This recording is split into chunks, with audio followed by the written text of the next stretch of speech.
Shalom Elohim, haleluya, puji nama Tuhan. Semangat pagi Bapak Ibu Saudara yang dikasihi Tuhan kita, Yesus Kristus. Jumpa lagi bersama saya Pendeta Samuel Mawuntu dalam Renungan Pagi ke 1945 hari Renungan Pagi ini mengudara.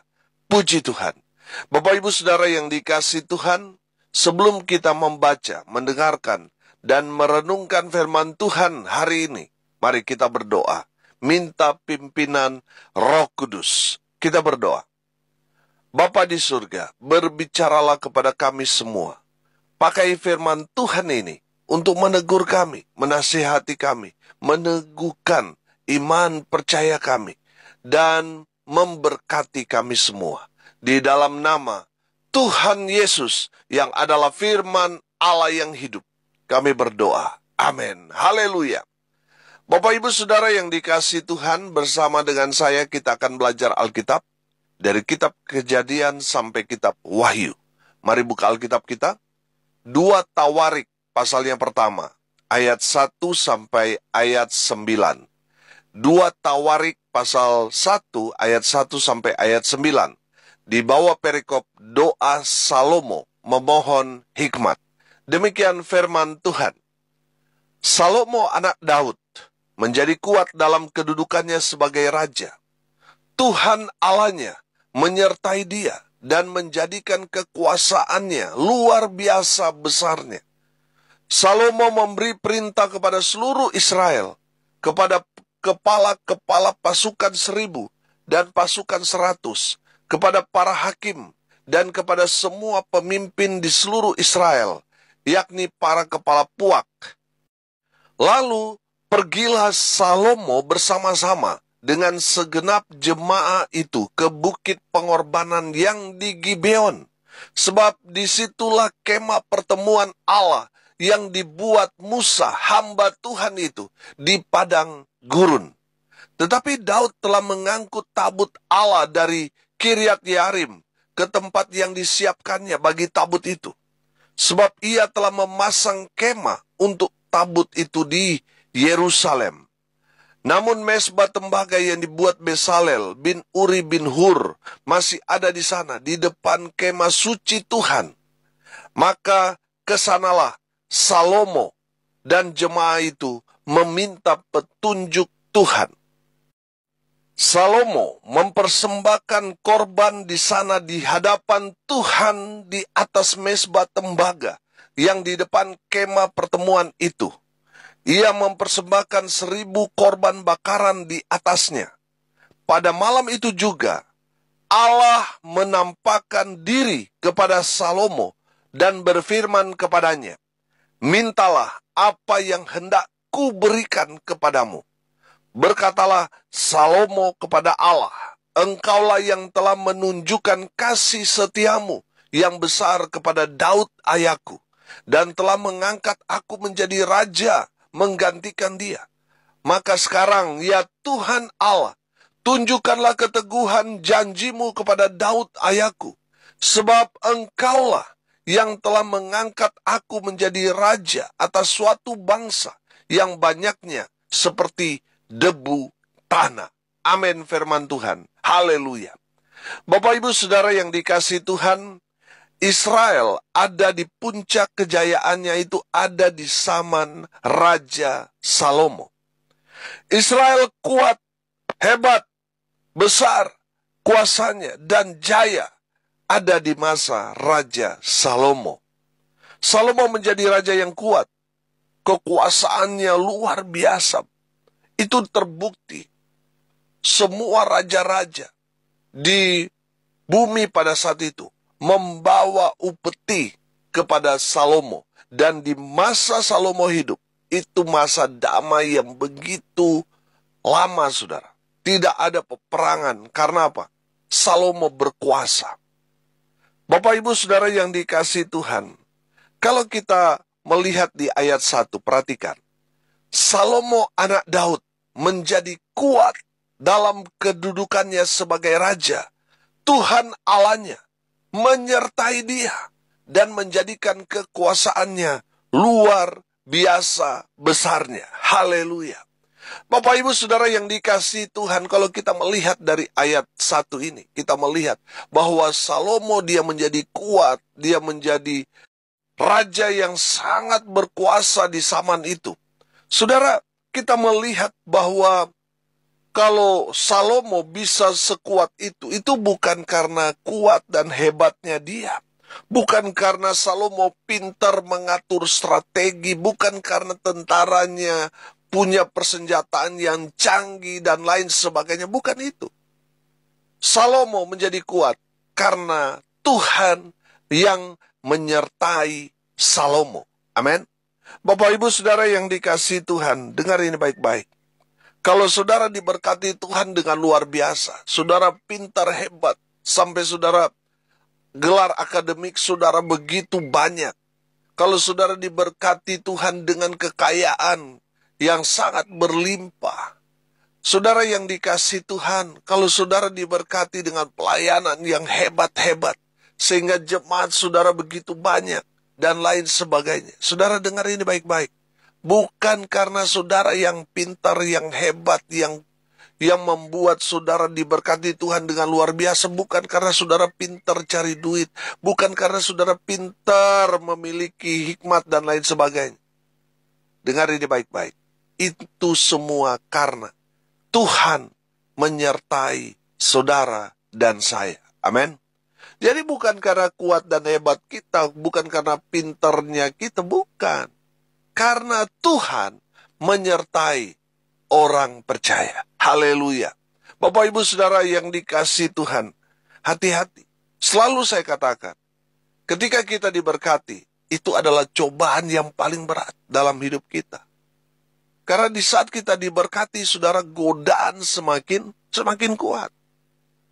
Saudara yang dikasihi Tuhan, bersandarlah kepada Tuhan, maka Tuhan akan selalu memberi kita kekuatan.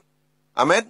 Bapak Ibu Saudara yang dikasihi Tuhan, kalau kita pelajari kebenaran firman Tuhan ini, Salomo kuat, hebat, luar biasa, karena Tuhan menyertai Salomo.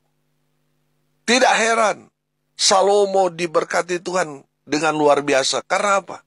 Sudah perhatikan ayat 3. Lalu pergilah Salomo bersama-sama dengan segenap jemaah itu ke bukit pengorbanan yang di Gibeon. Sebab disitulah kemah pertemuan Allah yang dibuat Musa, hamba Tuhan itu, di padang gurun. Saudara, kalau saudara mau sama seperti Salomo, saudara diberkati Tuhan, luar biasa. Kekuasaan saudara luar biasa. Saudara menjadi orang yang kuat. Belajar dari Salomo. Yang pertama, Salomo mencari Tuhan. Amin. Bapak Ibu Saudara yang dikasihi Tuhan, cari Tuhan. Maka Tuhan akan beracara dalam kehidupan saudara dan saya. Amin. Firman Tuhan katakan, carilah dahulu kerajaan Allah dan kebenarannya. Maka semuanya akan ditambah-tambahkan kepadamu. Haleluya. Bapak Ibu Saudara yang dikasihi Tuhan, cari Tuhan. Banyak orang bukannya cari sumber berkat, bukannya cari Tuhan, mereka hanya mencari remah-remah, mencari berkat-berkat. Saudara, sebenarnya yang harus kita cari sumbernya, bukan berkatnya. Sumber berkatnya kita dapat, maka berkat-berkat itu akan menyusul. Amin. Bapak Ibu Saudara yang dikasihi Tuhan, banyak orang mencari remah-remah berkat itu sampai mereka tidak mencari sumbernya. Mereka tidak melayani Tuhan. Mereka tidak pergi beribadah ke gereja dan lain sebagainya. Seharusnya yang harus kita utamakan, kita cari, prioritaskan adalah Tuhan. Sumbernya. Sumber dari segala berkat. Sumber dari segala kehidupan. Amin. Kalau kita dapat sumbernya, saudara, oh haleluya. Berkat-berkat itu akan terus mengejar kita. Bapak Ibu Saudara yang dikasihi Tuhan, cari Tuhan. Sesibuk apapun kita, saudara, cari Tuhan. Saya katakan, kenapa kita harus mencari Tuhan? Apakah Tuhan hilang? Tidak, Tuhan tidak hilang. Kita mencari Tuhan di saat kita beribadah kepada Tuhan. Firman Tuhan katakan, di mana 2-3 orang berkumpul di dalam nama Tuhan, Tuhan ada di tengah-tengah kita. Kita menemukan Tuhan dalam persekutuan. Dalam doa kita di hadapan Tuhan, kita akan berjumpa dengan Tuhan. Kita akan menemukan Tuhan. Di saat kita baca firman Tuhan, Dia adalah Sang Firman. Kita menemukan Tuhan di sana. Di saat kita mencari Tuhan, kita mendapati. Maka kita pasti akan seperti Salomo. Diberkati Tuhan dengan luar biasa. Haleluya. Saudara yang dikasihi Tuhan, selalu saya katakan kepada jemaat, cari Tuhan. Karena kalau saudara tidak mencari Tuhan, saudara sedang cari-cari masalah dengan Tuhan. Kita melihat perjalanan bangsa Israel. Ketika mereka tidak mencari Tuhan, apa yang terjadi dengan mereka? Mereka mengalami kekalahan. Mereka ditangkap oleh penjajah dan dijadikan budak. Mereka menderita. Kenapa? Karena mereka tidak mencari Tuhan. Saudara cari Tuhan, maka Tuhan akan memberkati kita dengan luar biasa. Haleluya. Yang kedua, saudara, dari kebenaran firman Tuhan ini, kita dapat melihat Salomo disertai Tuhan, dia menjadi kuat. Karena Salomo, lihat ayat 5. Namun mesbah tembaga yang dibuat Besaleel bin Uri bin Hur masih ada di depan kemah suci Tuhan. Maka kesanalah Salomo dan jemaah itu meminta petunjuk Tuhan. Haleluya. Yang kedua, Salomo selalu meminta petunjuk dari Tuhan. Amin. Artinya apa, saudara? Dia selalu mendengarkan kebenaran firman.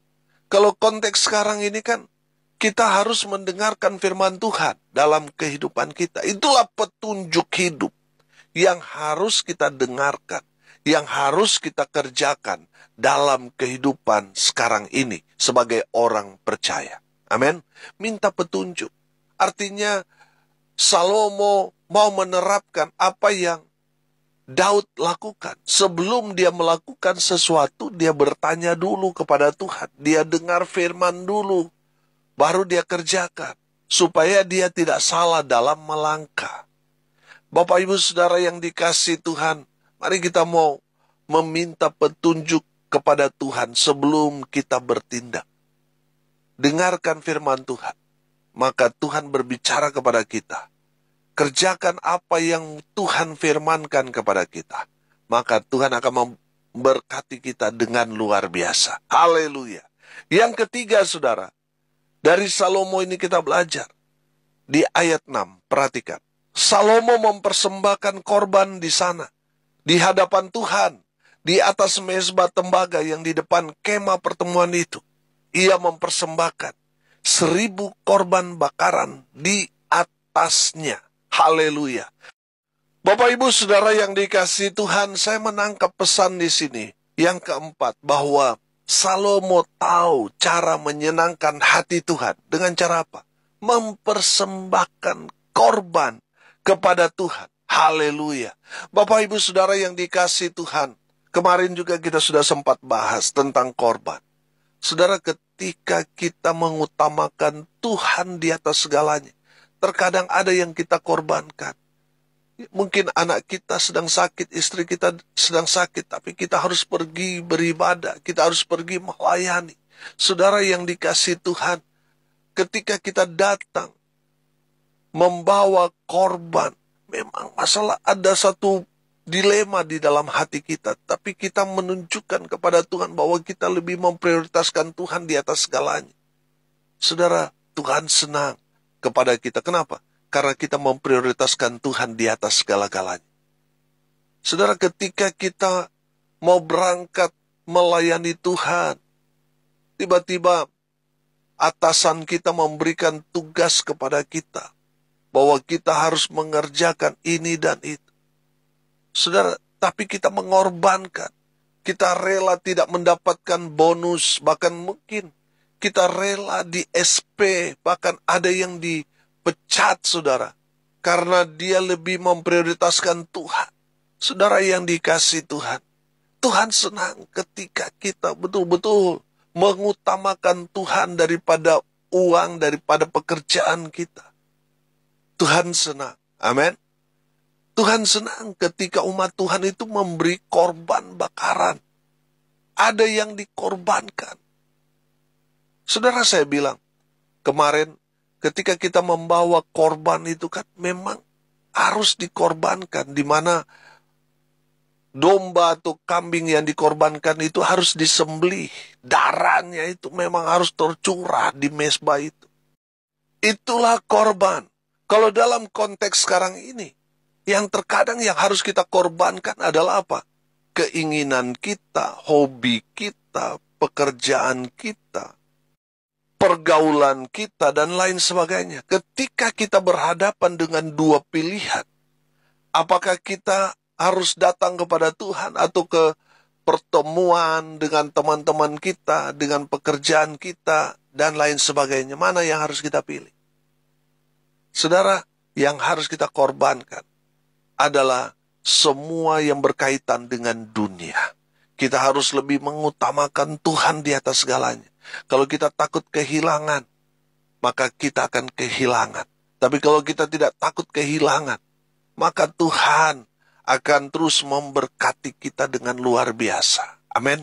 Bapak, Ibu, Saudara yang dikasihi Tuhan, dengar ini baik-baik. Kita harus memprioritaskan, mengutamakan Tuhan di atas segalanya. Walaupun memang seringkali terjadi ada yang harus kita korbankan.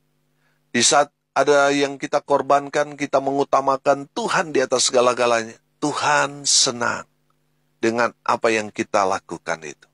Kita harus mengutamakan Tuhan di atas segala-galanya. Dan yang terakhir, saudara perhatikan di ayat 7 dan ayat 8 di sana. Pada malam itu juga Allah menampakkan diri kepada Salomo dan berfirman kepadanya, mintalah apa yang hendak kuberikan kepadamu. Berkatalah Salomo kepada Allah, engkaulah yang telah menunjukkan kasih setiamu yang besar kepada Daud ayahku, dan telah mengangkat aku menjadi raja menggantikan dia. Maka sekarang ya Tuhan Allah, tunjukkanlah keteguhan janjimu kepada Daud ayahku, sebab engkaulah yang telah mengangkat aku menjadi raja atas suatu bangsa yang banyaknya seperti debu tanah. Dalam konteks ini, Tuhan menampakkan diri kepada Salomo ketika Salomo berdoa kepada Tuhan di kemah pertemuan itu. Amin. Saudara yang dikasihi Tuhan, saya menangkap di sini. Tidak heran Salomo diberkati Tuhan dengan luar biasa. Karena Salomo senang beribadah, senang berdoa. Amin. Sehingga kuasa Tuhan bekerja di dalam kehidupan Salomo. Salomo diberkati Tuhan dengan luar biasa. Karena Salomo senang bersekutu, senang beribadah, senang berdoa kepada Tuhan. Dan Tuhan memberkati Salomo dengan luar biasa. Haleluya. Bapak, Ibu, Saudara yang dikasihi Tuhan, hari ini kita belajar dari Raja Salomo. Dia kuat, hebat. Tuhan menyertai Salomo sehingga kekuasaannya sangat besar pada saat itu. Dan harta kekayaannya berlimpah ruah. Bahkan firman Tuhan berkata, sebelum dan sesudah Salomo tidak ada yang seperti Salomo, diberkati Tuhan dengan luar biasa. Kenapa Salomo diberkati Tuhan dengan luar biasa? Karena Salomo mencari Tuhan. Itu yang pertama. Yang kedua, Salomo selalu meminta petunjuk dari Tuhan. Yang ketiga, Salomo tahu caranya menyenangkan hati Tuhan dengan mempersembahkan korban untuk Tuhan. Dan yang terakhir, yang keempat, Salomo senang berdoa sehingga Tuhan memberkati Salomo dengan luar biasa. Haleluya. Mari kita berdoa. Terima kasih Bapa di surga atas kebenaran firman yang sangat memberkati kami. Berkati semua pendengar dimanapun mereka berada. Tuhan memberkati hidup mereka, rumah tangga mereka diberkati. Usaha pekerjaan pelayanan mereka diberkati Tuhan dengan luar biasa. Mereka yang sakit Tuhan sembuhkan. Mereka yang lemah Tuhan kuatkan. Mereka yang saat ini sedang berduka cita, Tuhan memberikan mereka penghiburan, kekuatan dari Tuhan Yesus Kristus. Mereka yang hari ini berulang tahun, Tuhan Yesus memberkati dengan umur panjang, kesehatan, kekuatan, yang datang dari Tuhan. Bapak Ibu Saudara yang dikasihi Tuhan, arahkanlah hatimu dan terimalah berkat dari Tuhan Yesus. Tuhan memberkati engkau dan melindungi engkau. Tuhan menyinari engkau dengan wajah-Nya dan memberi engkau kasih karunia. Tuhan menghadapkan wajah-Nya kepadamu dan memberi engkau damai sejahtera. Di dalam nama Tuhan Yesus, sumber segala berkat. Bapak Ibu Saudara yang percaya, diberkati Tuhan, katakan, amin. Puji Tuhan. Bapak Ibu Saudara yang dikasihi Tuhan, kalau saudara diberkati melalui renungan pagi ini, bagikan juga kepada saudara-saudara yang lain, supaya mereka juga diberkati. Karena untuk itulah kita dipanggil, untuk jadi berkat. Salam kasih dari Bali, saya Pendeta Samuel Maubuntu. Sampai jumpa besok pagi. Tuhan Yesus memberkati kita semua. Haleluya.